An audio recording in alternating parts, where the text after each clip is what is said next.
বিজ্ঞানীরা এমন কিছু কিছু কথা বলেন যা আমাদের যোগীরা, আধ্যাত্মিক বিজ্ঞানীরা বহুকাল আগে বলে গেছেন যে আদৌ সময় বা কাল বলে কিছু নেই। মানুষের মধ্যে কালের কনসেপ্টটা রয়েছে। কনসেপ্ট আছে মানে কি সেটা আছে? যদি কনসেপ্ট না থাকে তখন কি আছে, তাই না? তখন আর ইহকাল পরকাল নিয়ে আর চর্চাও নেই, কথাও নেই, আলোচনাও নেই। যারা বলেন যে জগৎ বলে কিছু নেই, মায়া, এটা আর কি বেসড অন টাইম। মায়া কী অর্থে বলছেন? যেটা আমরা আমাদের এই ক্ষণভঙ্গুর জীবনে কালের নিরিখে যা দেখছি সেইটাকে আমরা ধ্রুব বলে মনে করছি, এটাই হচ্ছে মায়া। তারপর তোমার ইহকালে ধরো খুব অশান্তি, হঠাৎ পরকাল যেই শুরু হলো অমনি শান্তি, কী করে সেটা সম্ভব? তো যদি ইহকালে যদি শান্তি থাকে তবেই পরকালে শান্তি থাকবে। কিন্তু যারা পরকালে বিশ্বাস করে না তারা খুব ডেঞ্জারাস হতে পারে। যারা মনে করে যে তার কোনো কাজের কোনো পরিণতি নেই, অর্থাৎ তাকে কোনো কনসিকোয়েন্সেস নেই, তাকে যদি পুলিশ না ধরে, তাকে যদি আইন প্রশাসন না ধরে, তার কিচ্ছু হবে না, মরে যাওয়ার পরে ওসব কিছু নেই আর, এইটা যারা বিশ্বাস করে তারা সমাজের পক্ষে সাধারণত খুব ক্ষতিকারক হয়। যেমন ধরা যাক, আমাদের গুরু মহারাজের কথা দিয়ে বলি যে যেটা যোগীরা পারেন, ওনার ক্ষেত্রে সেটা তো অবশ্যই উনি পারতেন, যত্রতত্র যখন তখন তিনি শরীর থেকে বেরিয়ে যেতে পারতেন।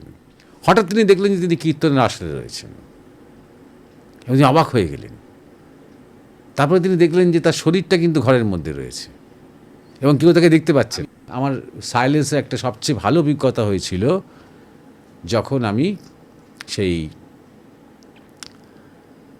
কাপুচিনা বলে একটা পাহাড়ে উঠছিলাম কারারা থেকে, ইটালি।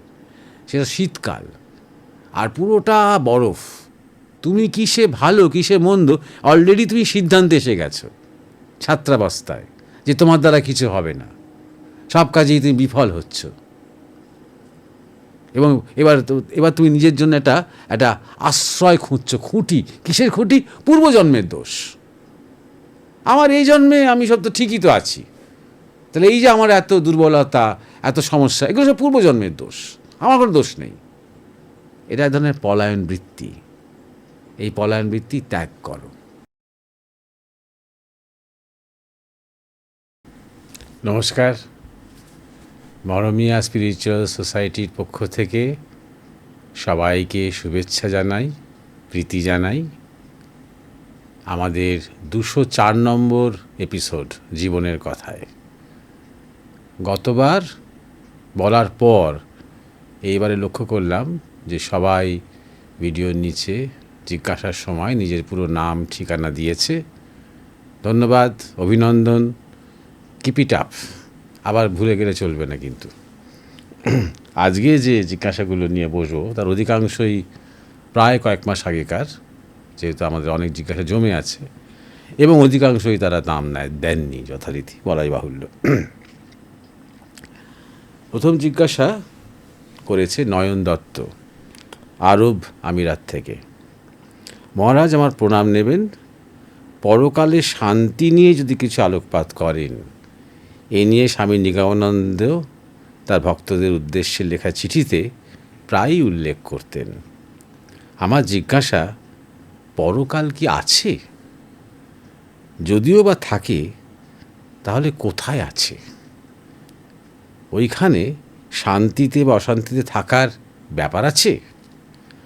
আর তিনি এও বলেছেন, যার পরকালে বিশ্বাস আছে তিনিই ধার্মিক। তা তোমার প্রথম জিজ্ঞাসা যে পরকাল কি আছে, এবার তুমি কি মনে করো যে ইহকাল আছে? ইহকাল মানে এখনকার যে সময়, টাইম, যে তুমি আছো এবং তোমার বয়স একটা আছে, তার একটা পরিবর্তন আছে, সকাল আছে, সন্ধ্যা আছে, সপ্তাহ আছে, মাস আছে, এটা আছে বলে তুমি কি মনে করো যে টাইমের একটা মুভমেন্ট আছে? যদি মনে করো যে ইহকাল আছে তাহলে পরকালও আছে। এবার ইহকাল পরকাল বলতে আবার আরেক ধরনের মানে হয়। ধরো তোমার আমার জন্মের আগেও এই পৃথিবীতে বহু জীব জন্তু মানুষ বিচরণ করেছে, লক্ষ লক্ষ বছরের ইতিহাস মানুষের, অন্তত 12,000 বছর পরিচিত ইতিহাস, জানা ইতিহাস, তারপরে অন্তত বেশ 3-4 হাজার বছর ডেটেড হিস্ট্রি, অর্থাৎ আমরা তারিখ মোটামুটি বলতে পারি, অনুমান করতে পারি। এগুলো কিন্তু আমার আগে। এবার তুমি আমি যখন মরে যাব তারপরেও চলবে মানুষের জীবন, তারপরেও আগস্ট মাস আসবে, সেপ্টেম্বর মাস আসবে, 2070 হবে, 2080 হবে, 2100 হবে সাল, সেও হবে। সুতরাং সে অর্থেও কালের যাত্রা কখনো থেমে থাকছে না, এও একটা। সুতরাং তুমি না থাকলেও কালের যাত্রা আছে। এবার ধরো এই পৃথিবী এবং তাকে ঘিরে যে অ্যাটমসফিয়ার, তার মধ্যে একটা সময়ের যাত্রা আমরা বুঝতে পারি। আবার যখনই তুমি অ্যাটমসফিয়ার ছেড়ে চলে যাবে, ধরো তুমি কোনো একটা উৎক্ষেপণ যানে করে তুমি মহাকাশে গেছো, সেই মহাকাশে হয়তো সেই যানটি বিশেষ কোনো গবেষণার কাজে আছে, ঘুরছে, সেখানে যে সময়ের যে মুভমেন্ট সেটা কিন্তু স্লো ডাউন করে, অর্থাৎ শরীরের ক্ষয় কমে যায়। এবং নানা রকম এক্সপেরিমেন্ট হয় সেখানে, সেই যানের মধ্যে বীজ টিজ রোপণ করে মাটি টাটি নিয়ে গিয়ে দেখা হয় যে গাছ কীভাবে বাড়ছে, কেমন চরিত্র হচ্ছে তার, কারণ কালের প্রভাব সেখানে একটু কম এবং গ্র্যাভিটির প্রভাব সেখানে নেই। এগুলো নানা রকম এক্সপেরিমেন্ট হয়। অতএব কাল নামক একটা ব্যাপার আমরা আছে বলে মনে করি, সেটা পৃথিবীতে একরকম, চাঁদে আরেক রকম, আর পৃথিবী থেকে যত দূরে চলে যাবে তুমি তত অন্য রকম। এটা নিয়ে অনেক বৈজ্ঞানিক চর্চা বা তত্ত্ব রয়েছে। দিদি দেখতে গেলে, যেহেতু তুমি পরকালে কথা বলছো, তাই জন্য আমি কথাগুলো তুলছি। বিজ্ঞানীরা এমন কিছু কিছু কথা বলেন যা আমাদের যোগীরা, আধ্যাত্মিক বিজ্ঞানীরা বহুকাল আগে বলে গেছেন, যে আদৌ সময় বা কাল বলে কিছু নেই। ধরা যাক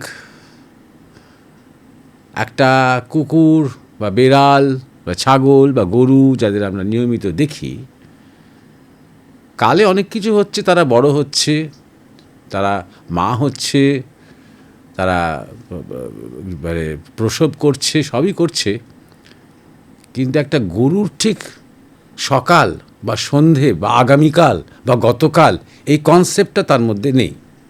সে কালে আছে, বা বুড়ো হব, একদিন মরবো, এইসব ভাবনা তার মধ্যে নেই। বা ছোটোবেলায় বড় ভালো ছিলাম, খেলাধুলো করতাম, দুরন্তপনা করতাম, এই রকম ধরনের নস্টালজিয়া তার মধ্যে নেই। কোনো পশু পাখিদের মধ্যে এগুলো নেই তেমন। এগুলো মানুষের মধ্যেই আছে। একদিক দিয়ে দেখতে গেলে মানুষের মধ্যে কালের কনসেপ্টটা রয়েছে। কনসেপ্ট আছে মানে কি সেটা আছে? যদি কনসেপ্ট না থাকে তখন কি আছে, তাই না? তখন আর ইহকাল পরকাল নিয়ে আর চর্চাও নেই, কথাও নেই, আলোচনাও নেই। সুতরাং আদৌ টাইম আছে কি না এই নিয়েই অনেক বিজ্ঞানীরা সন্দিহান। যখন থেকে আইনস্টাইন তার special theory of relativity develop করেছেন, তখন থেকেই তিনি বলেছিলেন যে টাইম স্পেস, মানে টাইম আর স্পেস দুটো মিউচুয়ালি এক্সক্লুসিভ নয়, অর্থাৎ দুটো একে অপরের থেকে আলাদা নয়, একটা ওয়ার্পের মতন আছে। কারণ একটা বিছানার চাদর যদি টান করে চারজন চারদিকে ধরে থাকে কোনায়, আর সেই চাদরের মাঝখানে যদি একটা ভারী বল দেওয়া হয়, তাহলে চাদরটা একটু এরকম করে বেঁকে যায়, মাঝখানে দিকে চলে আসে, বলটা ওই মাঝখানে চলে আসে। তখন আমি বলটা অন্য কোথাও দিলেও ঠিক ওই মাঝখানটাতে গিয়ে সে পড়বে। টাইম স্পেস অনেকটা এই চরিত্র নিয়ে আছে, এটা আইনস্টাইনের মত। অতএব টাইম বলে আলাদা করে কিছু নেই, in relation to matter, in relation to space, সেখান থেকে E=mc² এই ধারণাটা তৈরি হয়েছে। ঠিক এই কথাই আমাদের বহু সাধুরা, যোগীরা, বিশেষ করে ব্রহ্মজ্ঞানীরা এই কথাটাই বলেন, মানে যখন যারা বলেন যে জগৎ বলে কিছু নেই, মায়া, এটা আর কি বেসড অন টাইম। মায়া কী অর্থে বলছেন? যেটা আমরা আমাদের এই ক্ষণভঙ্গুর জীবনে কালের নিরিখে যা দেখছি সেইটাকে আমরা ধ্রুব বলে মনে করছি, এটাই হচ্ছে মায়া, কালের নিরিখে। সুতরাং এই শরীর টরীর যা কিছু রয়েছে আমাদের সব কিছু কালে আছে। আমি বলতে ব্রহ্ম, আত্মা, তিনি কিন্তু কালের অধীন নন। তাই জন্য তারা কালকে মানেন না, তাই তারা কালীও মানেন না। কারণ কালী হচ্ছেন সেই কালের দেবী, কালের প্রতীক, পরিবর্তনের দেবী। সুতরাং আমাদের কালের কনসেপ্টটা, সময়ের কনসেপ্টটা এসেছে পরিবর্তনের সাথে, যেটা আমি বারবার বলি। আমাদের যখন পরিবর্তন হয়, সকালটা সন্ধে হলো, পরিবর্তন দেখলাম। আমার ঘুম হলো রাত্রিবেলা, সকালবেলা ঘুম থেকে উঠলাম, শরীরটা অন্যরকম হয়ে গেল, পরিবর্তন দেখলাম। আমি ছোট্ট ছেলে ছিলাম, আমি যুবক হলাম, পরিবর্তন দেখলাম। এই যে ক্রমাগত আমরা পরিবর্তন দেখি না, সেই পরিবর্তন অনুযায়ী আমরা কালের কনসেপ্টটা তৈরি করেছি, এবং সেই কালের কনসেপ্টটাকে আমরা একটা মেজারমেন্ট দিয়েছি। যখন মেজারমেন্ট দিই তখন কি হয়? তখন সেকেন্ড, মিনিট, ঘন্টা, দিন, সপ্তাহ, মাস, বছর, এক যুগ, কালান্তর, এই নানা রকমের তখন সংজ্ঞা চলে আসে। এগুলো সবই তৈরি করা, খেয়াল রাখতে হবে। পশু পাখি জন্তু জানোয়ারদের মধ্যে নেই। সুতরাং কাল বলতে আমরা যা বুঝি, এমনকি যখন আমরা ইহকাল পরকালও বলছি, এটা কিন্তু মানুষের তৈরি করা একটা কনসেপ্ট। এটা ইউনিভার্সালি একটা মানে জিনিস অ্যাকসেপ্টেড হয়ে আছে। যেমন সূর্য উঠছে, সূর্য ডুবছে, ইউনিভার্সালি এটা সত্য। উদাহরণস্বরূপ আমরা মনের মধ্যে তৈরি করেছি যে কালকে সূর্য অমুক সময় উঠবে এবং অমুক সময় অস্ত যাবে, তারপরে অমুক দিন গ্রহণ হবে, তারপর তখন একাদশী হবে। এগুলো সব আমরা এগুলোকে অবজার্ভ করে আমরা এটা হিসেবের মধ্যে এনেছি, মেজারমেন্টের মধ্যে এনেছি। তারপরে দেখেছি যে সাধারণত মানুষের আয়ু হয়তো 70, 75, আগে কম ছিল, এখন বেড়েছে, ইত্যাদি ইত্যাদি। এইভাবে আমরা একটা কালকে যতটা না গুরুত্ব রয়েছে তার চেয়ে অনেক বেশি গুরুত্ব দিয়েছি মানুষ হয়ে। এবার আমি জানি তুমি বলবে, আমি ঠিক সেটা জিজ্ঞাসা করছিলাম না মহারাজ, আমি জানি তুমি এটা কথাটা বলবে, সেই জিজ্ঞাসা এবার আসছি। তুমি বেসিক্যালি বলতে চেয়েছো পরকাল বলতে যে তুমি এখন আছো, তোমার মৃত্যুর পর তুমি থাকবে কি না, এইটা তুমি জিজ্ঞাসা করেছো। পরকাল বলে কি কিছু আছে মানে তাই পরকাল শব্দটা ব্যবহার করেছো বলে আমি এই কাল নিয়ে এত কথা বললাম। তাই জন্য আমি এটাও জিজ্ঞাসা করলাম, ইহকাল আছে এটা কি মানো? অর্থাৎ তোমার একটা ইহকাল আছে? অজ্ঞানী হলে মানো, অবশ্যই।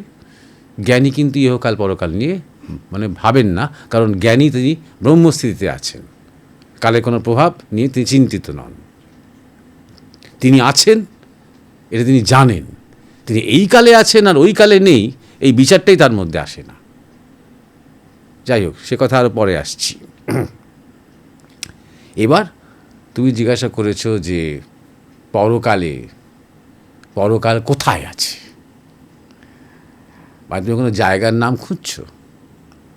কোথায় বলতে তুমি কোনো ধরো পেরুর কোনো জঙ্গলের কথা বলছো, বা তুমি ধরো এই মহাকাশে, এই সোলার সিস্টেমে কোনো একটা কোণ, লুকোনো কোনো মিস্টিরিয়াস কোণ, সেরকম কিছু বলছো, বা তুমি কৈলাস মানস সরোবরের পাহাড়ের পেছনে কোনো একটা অঞ্চলের কথা বলছো যেখানে তোমার পরকাল আছে। যেখানে তুমি আছো সেখানে তোমার পরকাল আছে। তুমি জিজ্ঞাসা করেছো পরকালে শান্তি আছে, তারপর তোমার ইহকালে ধরো খুব অশান্তি, হঠাৎ পরকাল যেই শুরু হলো অমনি শান্তি, কী করে সেটা সম্ভব? তো যদি ইহকালে যদি শান্তি থাকে তবেই পরকালে শান্তি থাকবে, বলাই বাহুল্য। তাহলে উত্তরটা কি? উত্তরটা হচ্ছে যেখানে তুমি আছো সেখানে তোমার পরকাল আছে। আর যদি তুমি শান্তিতে থাকো তাহলে পরকালে শান্তি আছে, আর তুমি যদি অশান্তিতে থাকো তাহলে পরকালে অশান্তি আছে। তাহলে কালের প্রভাব কিসের ওপর পড়ে? শরীরের উপরে পড়ে, মনের উপরে পড়ে, ভাবনার উপরে পড়ে, আমাদের আবেগের উপরে পড়ে, কালের প্রভাব পড়ে। একটা সময় সেই কালের প্রভাবে কি হয়? শরীরের ক্ষয় হয়, তারপর কি হয়? শরীরের মৃত্যু হয়। শরীরের মৃত্যু হলো, কার মৃত্যু হলো না? মনের মৃত্যু হলো না, হৃদয়ের মৃত্যু হলো না, বাসনার মৃত্যু হলো না।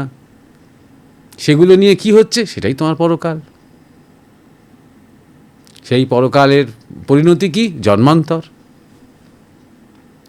সুতরাং তোমার যদি মনে খুব শান্তি থাকে, তাহলে পরকালেও শান্তি আছে। তোমার হৃদয় যদি স্থিতি থাকে, তাহলে পরকালেও স্থিতি আছে। যদি না থাকে, যদি খুব অশান্তি থাকে তোমার জীবনে, শেষ সময় যদি মনের মধ্যে নানা রকম অশান্তি, ব্যাধি, দুশ্চিন্তা ইত্যাদি নিয়ে তোমার জীবন অবসান হয়, তাহলে সেটাই থাকবে।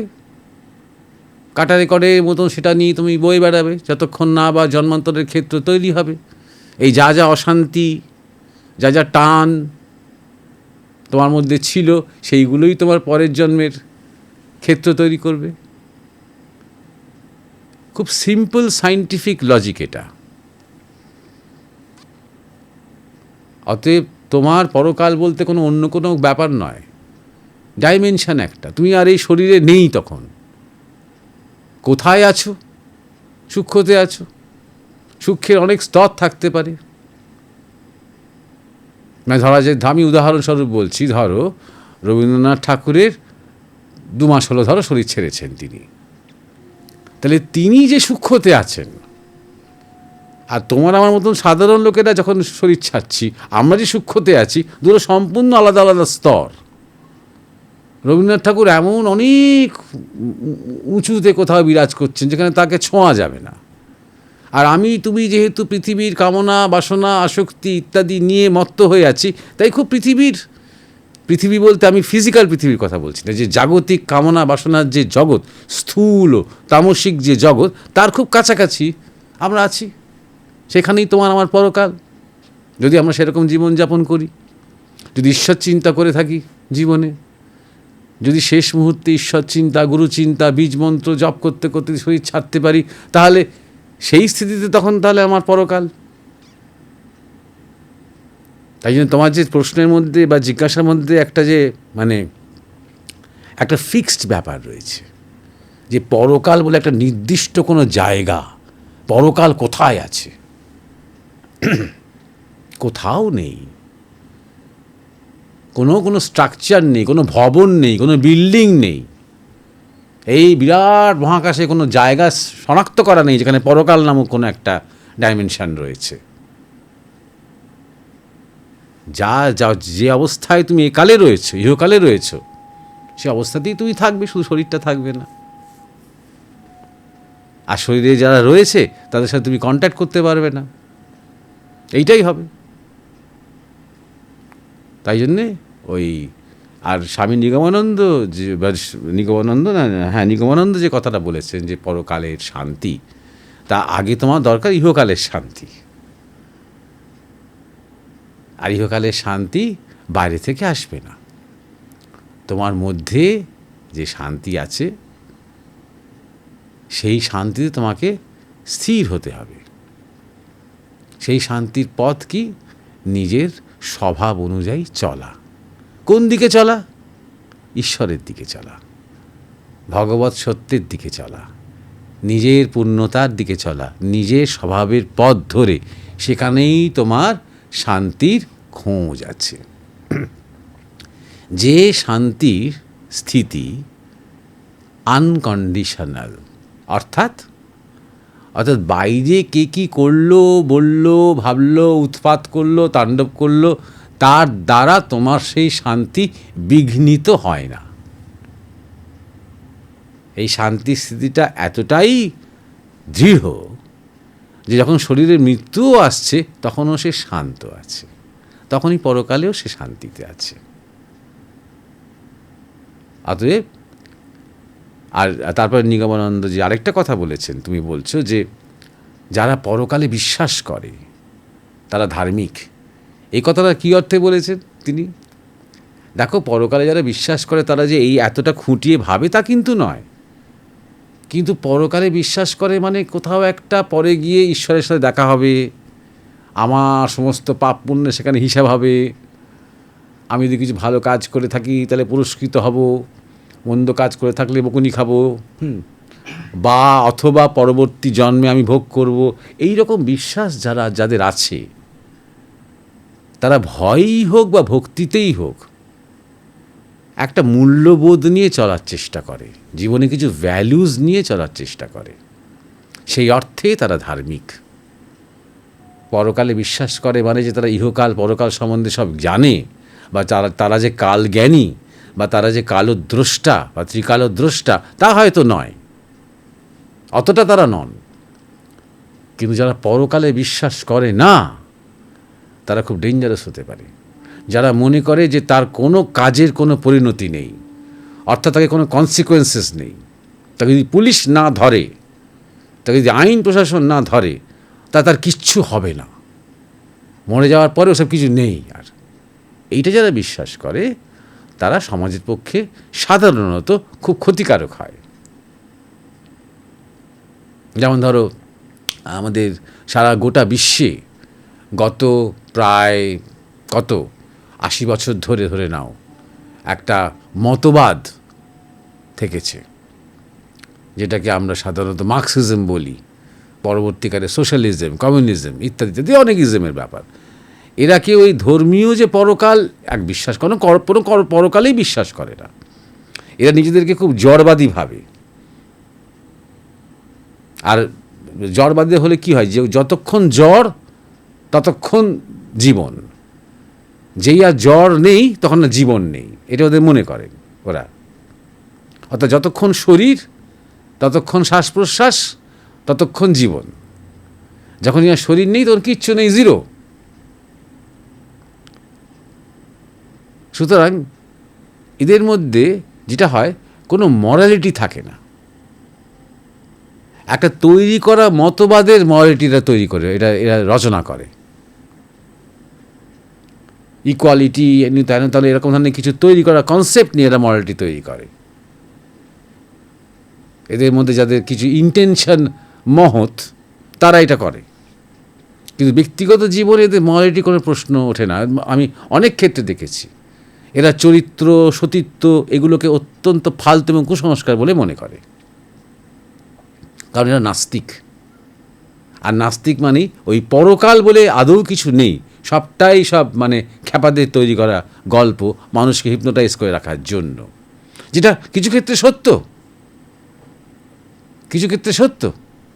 এই একই রকম ডেঞ্জারাস আরেকটি মতবাদ আছে, যেটা ধর্মের নামে,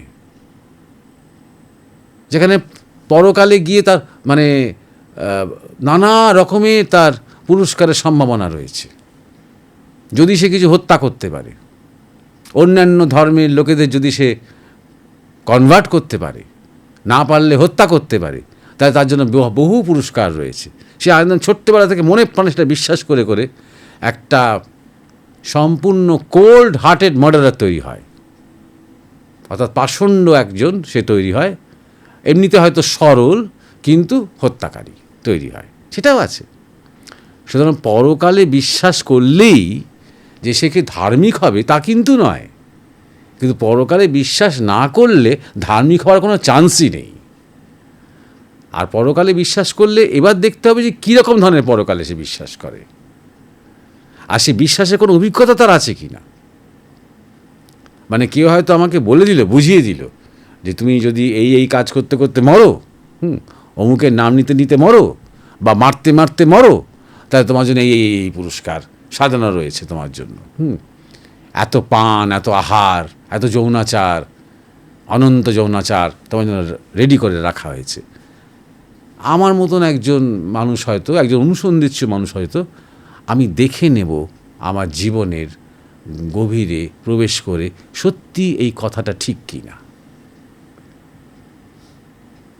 বুঝতে পেরেছ? যেমন ধরা যাক, তুমি যদি যোগের পথে যাও, তখন আর তোমাকে এত শত আর জিজ্ঞাসা করতে হবে না। তুমি তখন নিজের অনুভবের বা অভিজ্ঞতার জগৎ দিয়ে তোমার এই ধরনের যে কনফিউশন বা এই ধরনের যে মনের মধ্যে জিজ্ঞাসার, তার মীমাংসা তুমি পেয়ে যাবে। যেমন ধরা যাক, আমাদের গুরু মহারাজের কথা দিয়ে বলি যে যেটা যোগীরা পারেন, ওনার ক্ষেত্রে সেটা তো অবশ্যই উনি পারতেন, যত্রতত্র যখন তখন তিনি শরীর থেকে বেরিয়ে যেতে পারতেন। এই অভিজ্ঞতা যখন প্রথম তার হয়েছিল তখন তার 5 বছর বয়স। বাইরেই কীর্তন চলছে, আর 5 বছরের ছেলের ভীষণ ইচ্ছে তিনি ওই কীর্তনের আসরে থাকবেন। এবার কীর্তন হচ্ছে রাতে, এবার রাত জাগা ছোটদের বারণ, বাড়ির প্রচণ্ড শাসন সেখানে। মা যেতে দেবেন না, না তোমার কীর্তন শোনা চলবে না। মা যাবেন, সবাই যাবে, কিন্তু ছোটরা যেতে পারবে না। খুব শাসন, যাওয়া যাবে না। কোনো বায়না আবদার কোনো কিছুই কর্ণপাত করলেন না মা, একদম ঘরে বসিয়ে রেখে চলে গেলেন সেখানে। তা তিনি চুপচাপ মন খারাপ করে বসেছিলেন, হাঁটুর উপরে হাতটা রেখে থুতনিতে হাতটা এরকম করে ড্রেস দিয়ে বসেছিলেন স্থির হয়ে, আর কীর্তন ভাবছেন। হঠাৎ তিনি দেখলেন যে তিনি কীর্তনের আসরে রয়েছেন এবং তিনি অবাক হয়ে গেলেন। তারপরে তিনি দেখলেন যে তার শরীরটা কিন্তু ঘরের মধ্যে রয়েছে এবং কেউ তাকে দেখতে পাচ্ছে না। তখনই তার মনে হলো যে মা, অমনি দেখলেন মায়ের সামনে দাঁড়িয়ে আছেন তিনি, অথচ মা তাকে দেখতে পাচ্ছেন না। তখন মজা পেতে আরম্ভ করলেন। 5 বছরের বালক তো, এখানে সেখানে ওখানে ওখানে, তখন একটা নিজের একটা শরীর অবয়ব কল্পনা করে তিনি যেখানে সেখানে হাঁটতে আরম্ভ করলেন। এর মাথার ওপরে, তার ঘাড়ের ওপরে বেড়া ছিল, সেই বেড়ার ওপরে পা দিয়ে সেই বাঁশের একদম ছুচলো হয়ে আছে তার উপরে পা দিয়ে তিনি খেলা করে বেড়াচ্ছেন আর কীর্তন শুনছেন। আর যার কথা মনে হচ্ছে, হঠাৎ বললেন বাবা, তাহলে ওই গানের সাথে বাবা আছেন, একদম দেখলেন বাবার সামনে দাঁড়িয়ে আছেন, কিন্তু কেউ দেখতে পাচ্ছেন না। আর তখন এটাও রিয়েলাইজ করলেন যে কীরকম স্পেস, ডিস্টেন্স কীরকম এবং টাইম এক হয়ে গেছে। যেটা মনে করছেন সঙ্গে সঙ্গে সেটা হচ্ছে। ঠিক একই রকমই তিনি যদি মনে করতেন চাঁদ, দেখতে তিনি চাঁদ দাঁড়িয়ে আছেন। যেটা আইনস্টাইন বলেছেন, অত সায়েন্টিফিক গবেষণা করে এটা কত একটা ছোট ছেলের অভিজ্ঞতার মধ্যে এগুলো কিন্তু চলে আসছে। যাই হোক, সেই আসরের মধ্যে একজন খুব ভক্তিমান কীর্তনিয়া ছিলেন, তিনি দেখতে পেয়েছিলেন, এবং তিনি দেখতে পেয়েছিলেন যেন সাক্ষাৎ রাধাকৃষ্ণ দাঁড়িয়ে আছে তার সামনে। তিনি বালকের চেহারা দেখেননি, রাধাকৃষ্ণের চেহারা দেখেছিলেন। তখন তার চোখ দিয়ে অশ্রুপাত হতে আরম্ভ করলো এবং তিনি মানে হাত জোর করে গান টান থামিয়ে সেদিকে তাকিয়ে থাকলেন। ওই দেখে গুরু মহারাজ আবার ওখান থেকে সরেও গেলেন। তা টাক করে আবার তিনি শরীরে ঢুকে পড়লেন। এই হচ্ছে প্রথম তার শরীর থেকে বেরিয়ে যাওয়ার অভিজ্ঞতা। এইটাই হচ্ছে ধরে নাও, উদাহরণস্বরূপ বলছি, এটা কনসাস অবস্থা একজন যোগীর এটা হচ্ছে যখন শরীর আছে। এটাই যখন শরীর থাকবে না, তো এটাও তোমার হতে পারে। তখন এটাই হচ্ছে পরকালের অভিজ্ঞতা। যদি তুমি যোগী হও, যদি উন্নত হও, তো এটাই হবে। অনেক এরকম ধরনের ঘটনাও আছে যারা প্রায় মৃত্যু থেকে ফিরে এসেছে। তারা বলে যে তারা দেখেছে তাদের শরীরটার উপরে অপারেশন হচ্ছে, ডাক্তাররা কি কথা বলছে, পাশের ঘরে ওয়েটিং রুমে তার বাড়ির লোকজন বসে আছে, সবটাই সে একসাথে অনুভব করতে পারছে। দেওয়াল টেওয়াল অমুক তমুক কোনো বাধা নয়। আর এটা কোনো অলৌকিক জাদুর কথাও বলছি না, এটা যে সূক্ষ্ম অস্তিত্বের কথা বলছি, চরম সায়েন্টিফিক কথাই বলছি। বুঝতে পারছ? অতএব নিজের মধ্যে নিজের যোগের অনুসন্ধান করো, নিজের থেকে নিজেকে আলাদা করে দেখা শিখতে আরম্ভ করো। নিজের শরীর থেকে নিজেকে আলাদা করে, নিজের মন থেকে নিজে আলাদা করে, তাহলেই বুঝতে পারবে এই সেপারেশনটা নিজের জীবনেই ঘটাতে পারবে। Separation of what? শরীরের সাথে, স্থূল শরীরের সাথে সূক্ষ্ম শরীর সেপারেশন। যখনই বুঝতে পারবে তখনই মৃত্যুটা বুঝতে পারবে, এবং তখন ইহকাল এবং পরকাল মানেটা বুঝতে পারবে। ইহকাল যেটা আমরা ক্যালকুলেশন করি সেটা শরীরকে নিয়ে করি, আর পরকালের ব্যাপারটা যখন আসছে তখন আর শরীর থাকছে না, তখন সূক্ষ্ম শরীর থাকছে। এইটা ছিল প্রথম জিজ্ঞাসা। এবার দ্বিতীয় জিজ্ঞাসা, নাম দাওনি, যমুনা মণ্ডল, ওই ইউটিউবে যেটা আছে। তুমি লিখেছ সাউন্ড অফ সাইলেন্স, এই বিষয়টি নিয়ে একটা আলোচনা হলে ভালো হয়। সাইলেন্সে যে সাউন্ড আছে, শব্দ শোনা বন্ধ করলেও যে পি একটা হালকা শব্দ শোনা যায়, সেটাই কি ব্রহ্ম? আচ্ছা, প্রথমত সাউন্ড অফ সাইলেন্স এই শব্দবন্ধটি তোমার ভালো লেগেছে, বেশ কাব্যিক লেগেছে, তাই যদি জানতে চাইছো, না এই বিষয়ে কোনো আলোচনা শুনেছো, নাকি তুমি সেই সাইলেন্স বা সেই স্তব্ধতা বা সেই মৌনতা তুমি আস্বাদন করেছো, যেখানে তুমি এইরকম ধরনের শব্দ শুনতে পেয়েছো বলে মনে করছো। জানি না তুমি সাউন্ড অফ সাইলেন্স কথাটা কোথায় শুনেছো, কারণ এটা খুব কমন একটা কথা, এবং এটা একটা বিখ্যাত গানও আছে, সাউন্ড অফ সাইলেন্স বলে। এটা 6-এর দশকে গান, ইংরেজি গান, একটা সাইমন অ্যান্ড গারফাঙ্কেলের গাওয়া গান। তাতে একটা স্তবক আছে, and in the neon light I saw 10,000 people, maybe more. People talking without speaking. People hearing without listening. People writing songs that voices never share. No one dare disturb the sound of silence. তো এটা অন্য ধরনের একটা silence, এটা ব্রহ্মজ্ঞানের silence নয়। কীরকম ধরনের silence? আমি হঠাৎ সন্ধেবেলায় নিয়ন আলোয় দেখলাম প্রায় 10,000 মানুষ বকবক করছে, কিন্তু কোনো কথা বলছে না। মানুষ কানে অনেক কিছু ঢুকছে, কিন্তু মানুষ কিছু শুনছে না।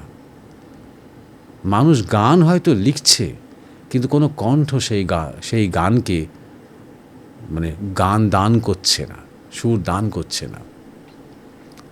কারোর সাহস নেই এই মৌনতার শব্দকে ভাঙার। এখানে মৌনতা বলতে যে কেউ কারোর সাথে আসলে কোনো কমিউনিকেশন করছে না।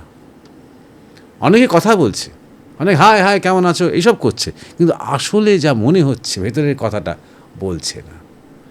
আসলে যা শুনতে চাইছে শুনছে না। আসলে যা করতে চাইছে করছে না। সবাইরই কিছু কথা আছে, সবাইয়ের মধ্যেই হয়তো কিছু গান আছে, কিন্তু সেটাকে প্রকাশ করতে পারছে না বা করছে না। অর্থাৎ বাহ্যিকে হয়তো অনেক কোলাহল আছে, কিন্তু অ্যাকচুয়ালি সাইলেন্স আছে, কারণ ভেতরের কথাগুলো কেউ বলছে না। অ্যাকচুয়ালি টোটাল একটা ডেড সাইলেন্স আছে। এই হাজার কোলাহল, এই ভিড়, এই সব কিছুর মধ্যে আসলে কোনো সাবস্টেন্স নেই। শব্দের মতন শব্দ নেই, কথার মতো কথা নেই, গানের মতো গান নেই, কোনো কমিউনিকেশন নেই, কারোর সাহসও নেই এই ভয়ঙ্কর কপট, এই ছদ্ম মৌনতাকে ভাঙার। এটা যে ওই গানটার মানে সাউন্ড অফ সাইলেন্সের। এই সাইলেন্সটা অন্যরকম। আর ধ্যানের যে সাইলেন্স, সেই সাইলেন্সের মূল কথা হলো বাইরের আওয়াজ আছে কি আর নেই সেটা বড় কথা নয়। সে তুমি যেখানেই যাও না কেন, শব্দ তোমার সাথে থাকবে, মানে সেই স্থানেরও শব্দ। আমার সাইলেন্সে একটা সবচেয়ে ভালো অভিজ্ঞতা হয়েছিল যখন আমি সেই কাপুচিনা বলে একটা পাহাড়ে উঠছিলাম কারারা থেকে, ইটালি। সেটা শীতকাল, আর পুরোটা বরফ, কিন্তু বরফে অসুবিধা হয় না, অনেক দিনের পর জমা বরফ, সুতরাং ফ্রেশ বরফ হলে পা পিছলে যায়। মানে এবার এই খচর মচর করে আমাদেরই পায়ে শব্দ ছাড়া আর অ্যাবসলিউটলি কোনো সাউন্ড, সাইলেন্স, কোনো শব্দ নেই সেখানে। গাছপালা যত রয়েছে সব বরফে ভর্তি, ঢাকা, একদম বরফে ঢাকা। আর যখনই দাঁড়িয়ে পড়ছি, ওই পায়ের আওয়াজটা বন্ধ হচ্ছে, একদম সাইলেন্স। একটা পাখি বা পোকার ডাকও নেই, যেহেতু বরফ। আমাদের কাছে বরফ মানে একটা ভীষণ রোম্যান্টিক ব্যাপার, বরফ পড়ছি, যারা বরফে অভ্যস্ত নয় বলে। কিন্তু যারা বরফের দেশে থাকে তারা বরফ মানে নিষ্প্রাণ বলে তাদের মনে হয়, সবচেয়ে নিষ্প্রাণ, কারণ সেখানে কোনো প্রাণের স্পন্দন নেই। তাই প্রথম যখন সেই বরফ গলে কচি কচি পাতা বেরোতে আরম্ভ করে, হ্যাঁ, তখন সবাই একটা নিঃশ্বাস ফেলে, এই প্রাণ আসছে। ওখানে অনেক দিন ধরে এই বরফ একদম সাইলেন্স। সেটা একটা ফিজিক্যাল সাইলেন্সের কথা বলছি। আমরা বন্ধুরা যাচ্ছি, মানে আমার গুরু ভাইরা যাচ্ছি, আমরা মাঝে মাঝেই কথা বলছি, আমরা খুব একটা সাইলেন্সে নেই। কিন্তু যখন চুপ করছি বা চুপচাপ কোথাও একটু বসছি, তখন কিন্তু একদম যাকে বলে আটার সাইলেন্স। আর মাঝে মাঝে হচ্ছে কি, ওই বরফে ঢাকা ওই গাছের ডাল থেকে যখন বেশি বরফ হয়ে যাচ্ছে ঝুঝুঝুঝুঝু করে মাটিতে পড়ছে, ওই আরেকটা শব্দ হচ্ছে। হয় আমাদের জুতোর শব্দ, নাহলে ঝুঝুঝুঝু করে বরফ পড়ার শব্দ, আর কোথাও কোনো শব্দ নেই। ওই রকম সাইলেন্স খুব একটা চট করে পাওয়া যায় না। হিমালয়েতেও যেখানে খুব বরফ, সেখানেও কোথাও না কোথাও কান ঠিক ছুটে যাবে, অনেক দূরেই হয়তো একটা ঝর্ণার আওয়াজ, একটা নদীর বয়ে যাওয়া, হয়তো অনেক নিচে, সেটা বরফ হয়ে যায়নি, তার একটা আওয়াজ কুলকুল কুলকুল, যেহেতু ফাঁকা জায়গা সে আওয়াজটা আসছে।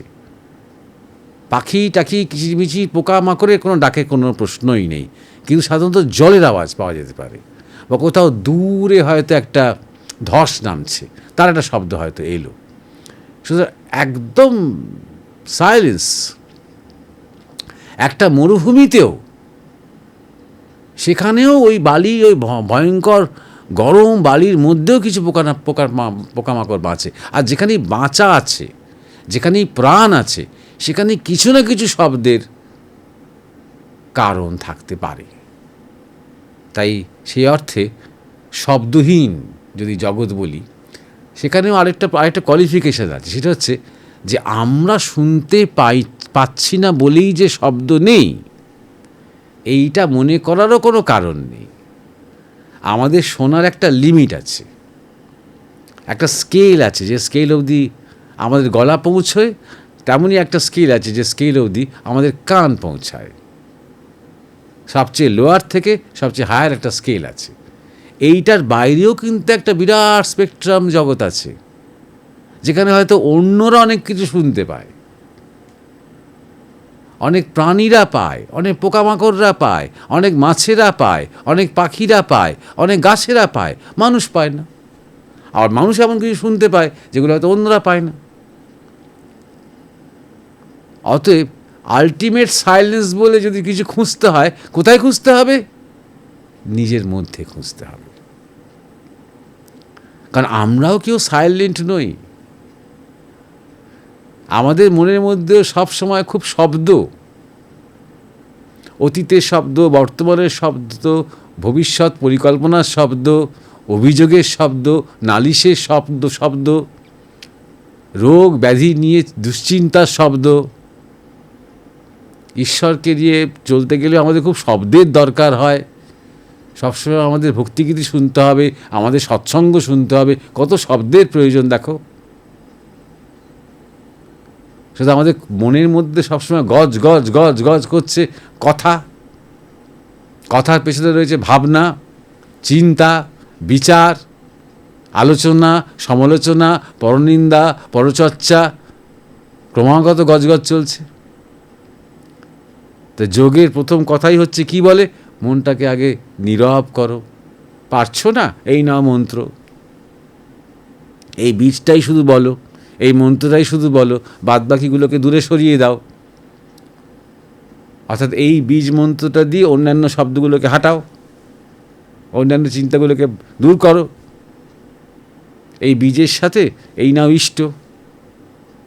অর্থাৎ যাতে করে আমি একদিন এই সাইলেন্সে পৌঁছতে পারি, যাতে দৃশ্যহীন এবং শব্দহীন একটা অবস্থায় যাতে পৌঁছতে পারি, তাই তো এত সাধনা। তাই জন্যেই তো ধ্যানের সময়তে কি করতে হয়? জপ করতে করতে ধ্যান করতে হয়। আর জপ করতে করতে ধ্যান করা মানে কি? মানে একটা সময় গিয়ে জপটাকে বন্ধ করতে হয়। বন্ধ করলে কি হবে? এইবার জপ বন্ধ হলো, এবার আবার নানা রকম চিন্তা করতে করতে ধ্যান করবো, তা তো নয়। এবার জপ বন্ধ হলো মানে শব্দ শেষ হলো, শব্দের অবসান হলো। তাই বলেই কি আমাদের সাইলেন্স এসে গেল? অত সহজ? তখন আমাদের মনে হলো, আচ্ছা আমি যমুনা মণ্ডল, এতক্ষণ আমার একটু সাইলেন্স এলো, এটা কে বলল?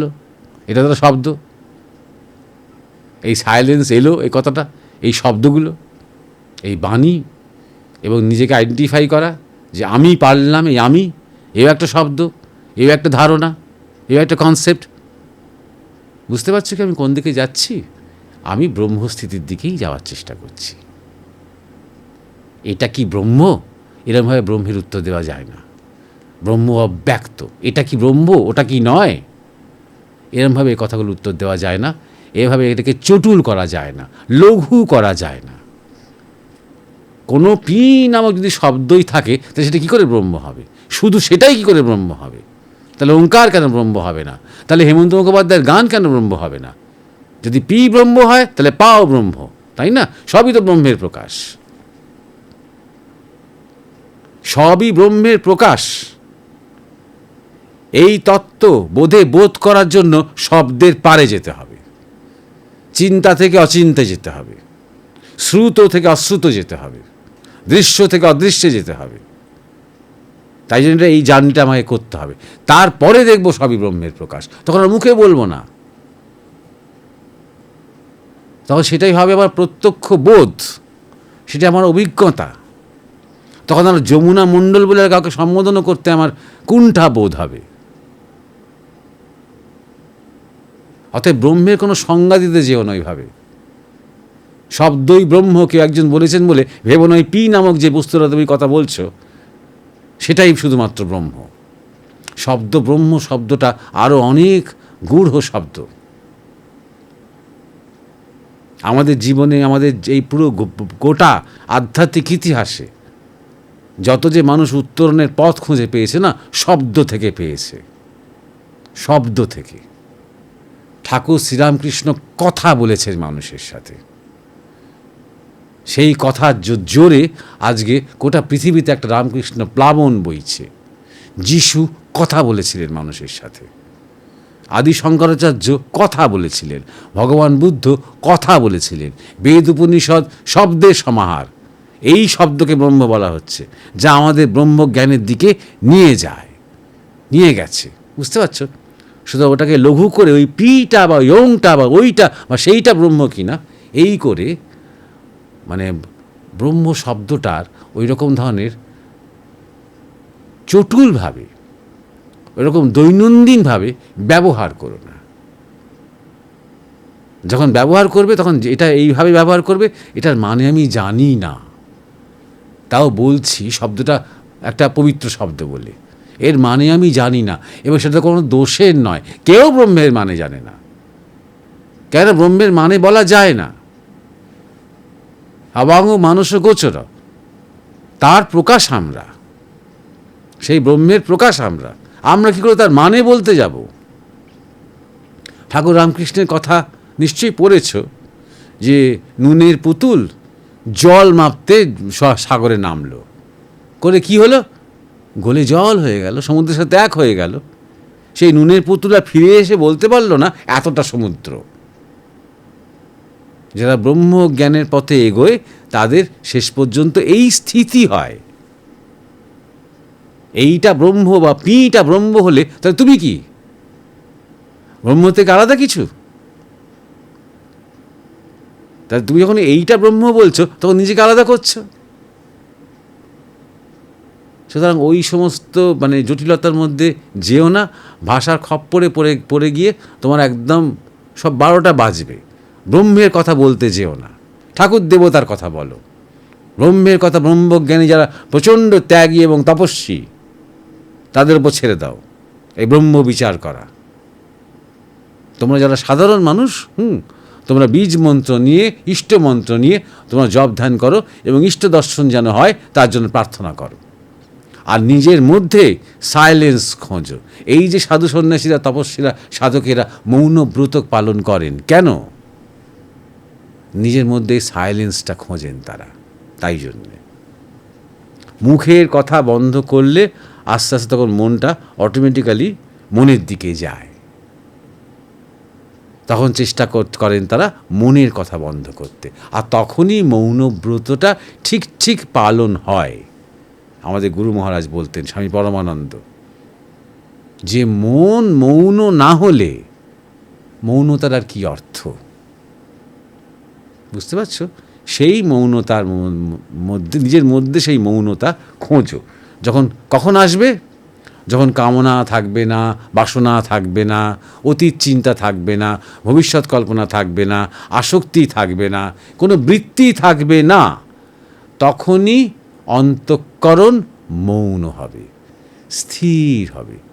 যখনই অন্তঃকরণ মৌন হয় তখনই অন্তর্যামী জাগেন তোমার মধ্যে। আজকের শেষ জিজ্ঞাসা, তুমিও তোমার নামটা ভালো করে জিজ্ঞাসায় উল্লেখ করনি। সঞ্চায়ন আদক। প্রণাম মহারাজ, আমার একটা জিজ্ঞাসা আছে। আমি পড়াশুনোয় খুব একটা ভালো না এবং খেলাধুলাতেও খুব একটা ভালো না। আমি যে কাজই করি না কেন কোনো কাজে আমার সাফল্য আসে না। আমি সব কাজ করতে গিয়ে বাধাপ্রাপ্ত হই। আমার ঈশ্বরের ওপর পূর্ণ বিশ্বাস আছে, কিন্তু আমি যে কোনো কাজ করতে গেলে বাধা পাই। অন্যরা যেটা একবার চেষ্টা করলেই পেরে যায়, আমাকে সেটা 6বার চেষ্টা করতে হয়। আমি মানসিকভাবে খুবই দুর্বল। আপনার কাছে আমার জিজ্ঞাসা হচ্ছে, এর সাথে কি পূর্বজন্মের খারাপ কাজ সম্পর্ক আছে, যার ফলে এই জন্মে এর ফলটা ভোগ করতে হচ্ছে?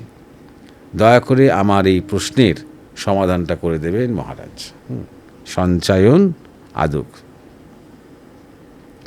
যখনই তুমি বলছো যে আমি পড়াশোনায় খুব একটা ভালো নই, আমি খেলাধুলায় খুব একটা ভালো নই, আমি কোনো কাজেই সাফল্য পাই না, অন্যরা যেটা একবারে পারে আমি যেটা 6বারে পারি, এই যে বলছো, তোমার পুরোটাই কিন্তু ইন কম্প্যারিজন, মানে তুলনা করে বলছো।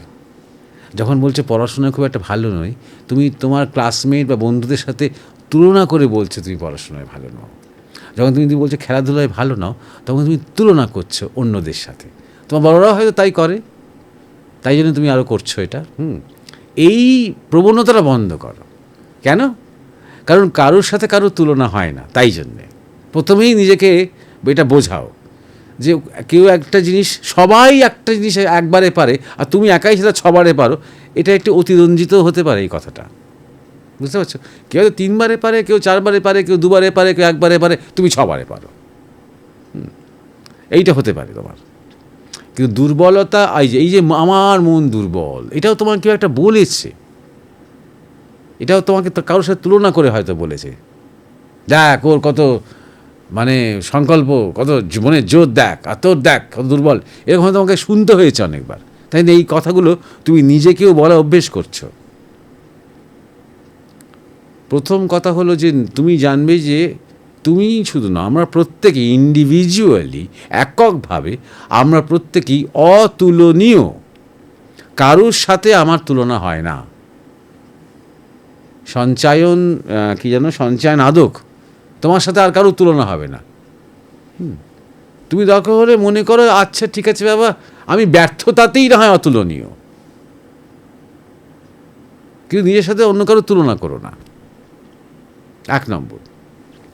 আর কোনটাতে তুমি ভালো আর কোনটায় তুমি খারাপ, এই বিচারে না গিয়ে না, কোনটা করতে তোমার ভালো লাগে এইটার দিকে বেশি কনসেন্ট্রেট করো।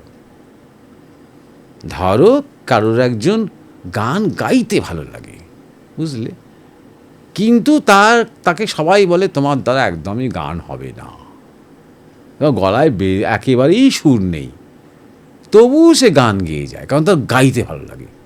গুপি গাইনের মতন, যা বর পাওয়ার আগে, ভূতের রাজার বর পাওয়ার আগে গান তারা গাইতই, কারণ তার গান গাইতে ভালো লাগে, তাই বর পেল।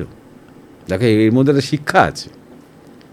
আমরা যেখানে থাকি, যে আশ্রমে থাকি, তার সামনে একটা থান আছে, একটা মা কালীর একটা জঙ্গলি কালী স্থান আছে।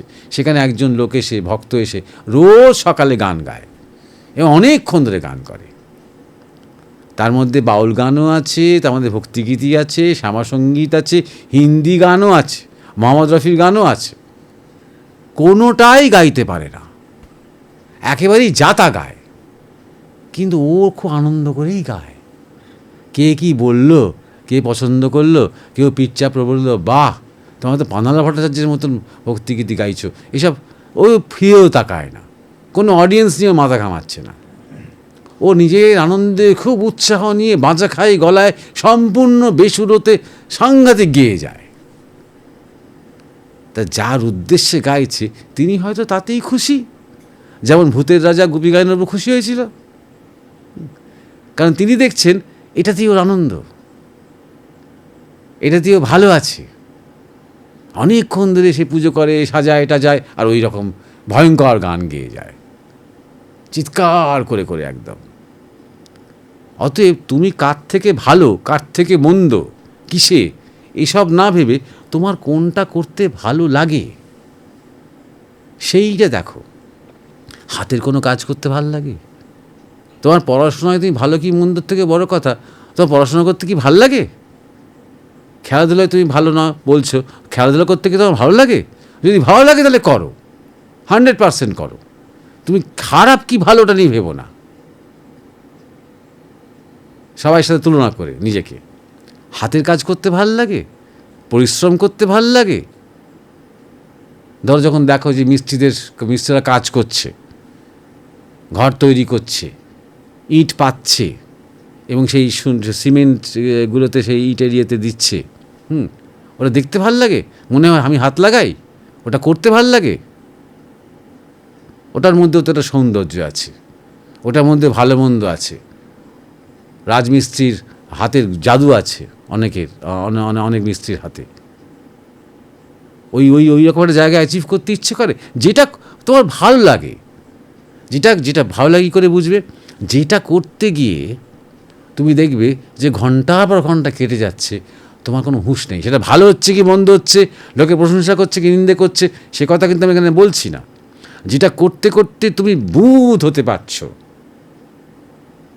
যে তোমাকে জোর করে করতে হচ্ছে না, তোমার ঘাড় ধরে করাতে হচ্ছে না, তুমি ওটা করতে করতে বুঁদ হয়ে যাচ্ছ। তুমি ভুলে যাচ্ছ যে তোমার চান করার সময় হয়েছে, তুমি ভুলে যাচ্ছ যে তোমার খিদে পেয়েছে, তোমার ভুলে যাচ্ছ তোমার বন্ধুর সাথে একটা অ্যাপয়েন্টমেন্ট ছিল এই সময়, তুমি এতটাই বুঁদ হয়ে গেছো। এরকম কিছু আছে? তোমার নিজের ব্যক্তিগত দৈনন্দিন, সেটা যে উপার্জনমুখী হতে হবে এটাও মাথায় রেখো না, যে আমার তো এইটা ভাল লাগে কিন্তু এইটা করে কি আমি পয়সা রোজগার করতে পারবো, এইসব কিন্তু ভাবলে তোমার জীবনে ভালো লাগার জায়গাটা তুমি খুঁজে পাবে না, কোনো দিন খুঁজে পাবে না। ভালো লাগার জায়গাটা যখন খুঁজবে না, নিজের মধ্যে আবিষ্কার করবে না, ওই কন্ডিশন রেখো না যে ফাইনালি গিয়ে এটা আমি কী করতে চাই। যেমন এই লোকটি যে বেসুরো গান গায়, সে কিন্তু ভাবেনি কোনো দিন যে আমি গান গেয়ে এইটা আমি করব। একদিন আমাকে লোকে স্টেজে উঠিয়ে বলে তুই ভক্তি গীতি বা শ্যামাসঙ্গীত গা, এই মন নিয়ে কিন্তু সে গান করে না। কারো কাছ থেকে সার্টিফিকেট পাওয়ার জন্য কিন্তু করে না। সেই রকম ধরনের কিছু একটা প্যাশন, এনগেজমেন্ট, তার কি সম্ভাবনা তোমার মধ্যে রয়েছে?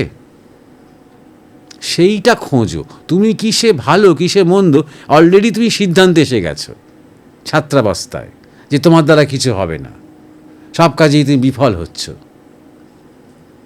এবং এবার তুমি নিজের জন্য একটা আশ্রয় খুঁজছো। খুঁটি কিসের খুঁটি? পূর্বজন্মের দোষ।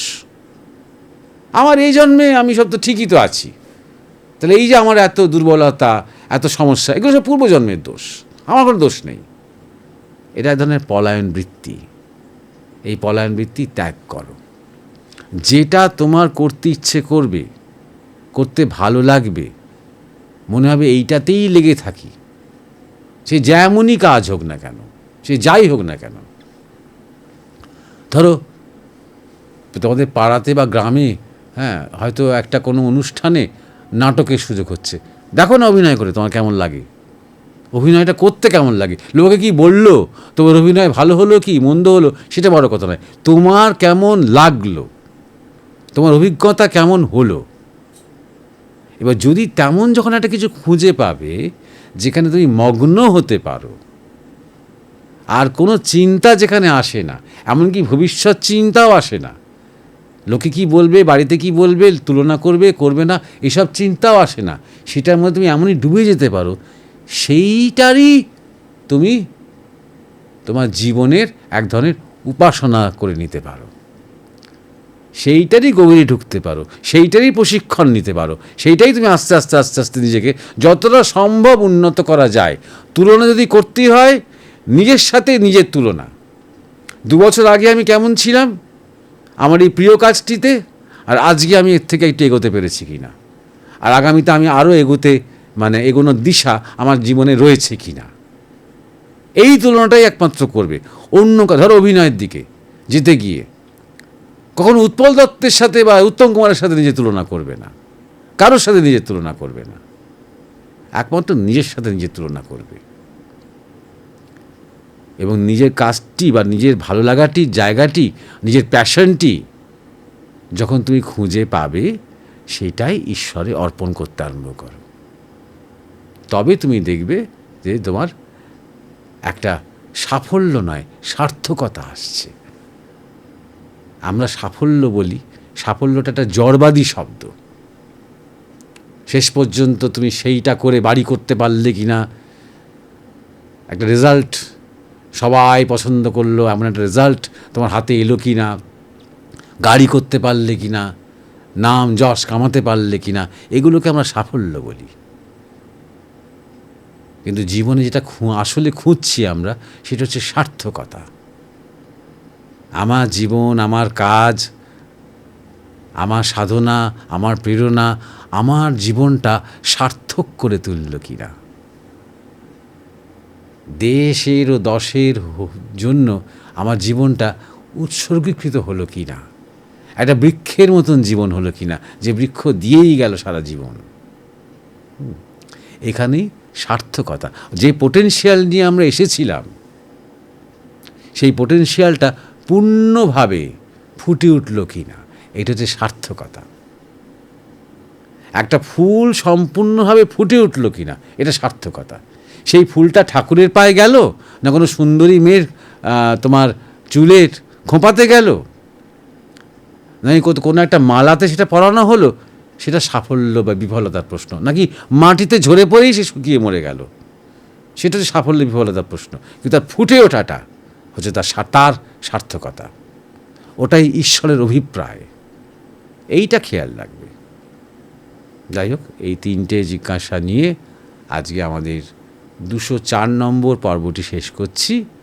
আবার আগামী দিনে নতুন পর্ব নিয়ে ফিরে আসব। সবাইকে আমার নমস্কার জানাই, ধন্যবাদ।